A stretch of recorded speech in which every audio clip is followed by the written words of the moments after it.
Hi, this is Dr. Paul Ruff. I'm here with Bonnie, Kelly, and Nora, and our beautiful moderator, Erica. We are here from West End Plastic Surgery, and one of the things that we've continued to do in this time is educate ourselves. In fact, a lot of the companies have been very active in doing this. And a term that has come up is something called inflammageing. I know you all just did a webinar on this. What is inflammageing? Inflammation in the skin and how it ages the skin. So basically, acne, rosacea, sun damage, inflammation caused by UVA, UVB rays. And when we think of inflammation, we're going to think about things that cause the inflammation, such as UVA rays, UVB rays, certain foods, what we're doing to our skins, the effects of the pollution in the air, different things, and then how that inflammation causes the aging, and how and what products we can use to then kind of combat that inflammation so that we don't age faster. Right. So our skin is our biggest organ, and it's probably one of the first things that we see in the morning and before we go, last thing before we go to bed. I mean, it plays such a huge role, but it also seems to get cast aside in many ways. What were probably some of the key takeaways?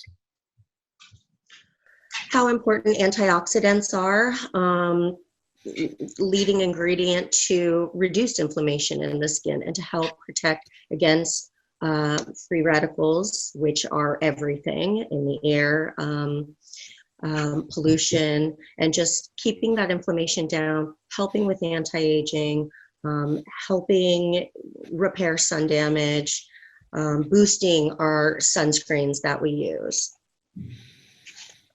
That's one of the, talking about the antioxidants and the vitamin C. They had this great example where they took skin and they put something caustic on two parts of the skin, and then they did a biopsy and then showed a slide under the microscope. And one side was completely inflamed. The inflammatory response, all the white blood cells poured in. There, it was completely inflamed. And on the other side, where they put the caustic agent, they had first put on a vitamin C to protect that part of the skin, and then applied the caustic agent. And on that side, there was minimal inflammation in the skin. So how much that vitamin C protected the skin from having such a visceral reaction to the caustic agent.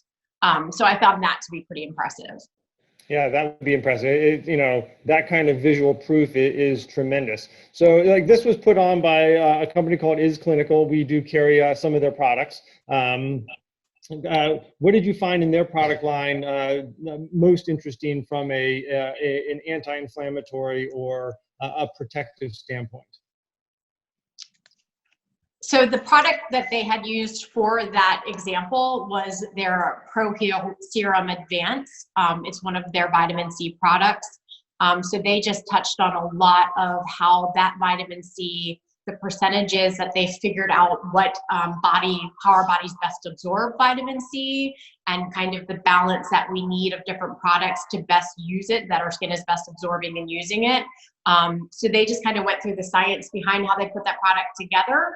And then they showed you how it worked doing that test. And so I was pretty impressed with just, there's so many vitamin C's on the market. How do we know which one's best?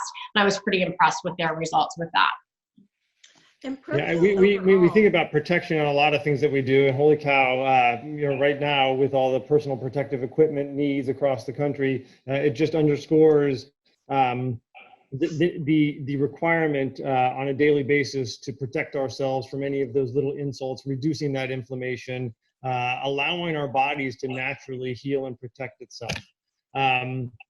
Anything else that came out of it that was really kind of interesting information, or something that you said, I didn't know that before?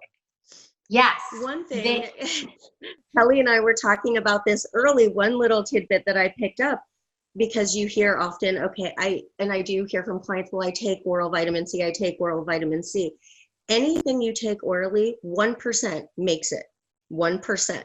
Wow. 1% makes it to the skin. Yeah. It might affect other parts of your body, but as far as orally taking collagen, vitamin C, only 1% actually makes it to the skin. And that was very eye-opening too. And that's why Did they topicals say are so why? important. I think just the absorption, how your body absorbs it. And maybe the transport mechanisms to get it there. So being able to deliver things transcutaneously, so through topical products, is going to probably get a higher concentration of those necessary factors to the level where they really have protective good. Yes, 100%. With ProHeal specifically, vitamin C's are always, they'll help the inflammation below the surface of the skin, but with ProHeal specifically, it's in the title, heal. I can't tell you how many people, how many patients have said they use that as a spot treatment when they feel an acne breakout happening, or they feel stimulated, like a blemish is popping up, and it really keeps the inflammation of even topical acne to a minimum. Mm-hmm. And I hear that across the board from patients with that particular product. Well, there is all kinds of information out there these days. Everybody talks about anti-inflammation. We talk about it surgically as well, trying to reduce the baseline inflammation in the body to help set up, an optimal healing process, reduce recovery time as much as possible. So this all makes sense. I think that's fantastic. Any other particular points of interest? They touched on something that I think they may have coined this. They're calling these ingredients extremosomes. I've also heard them called in other companies adaptogens. So basically going to extreme environments and finding plant life that is somehow still surviving.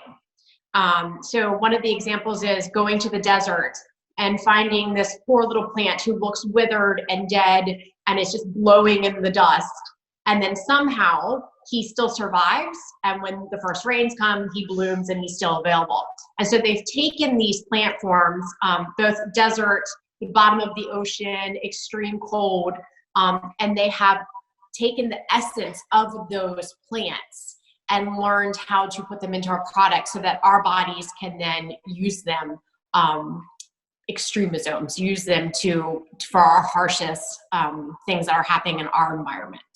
So that was something a little bit different and new that I hadn't quite heard about yet in the skincare industry.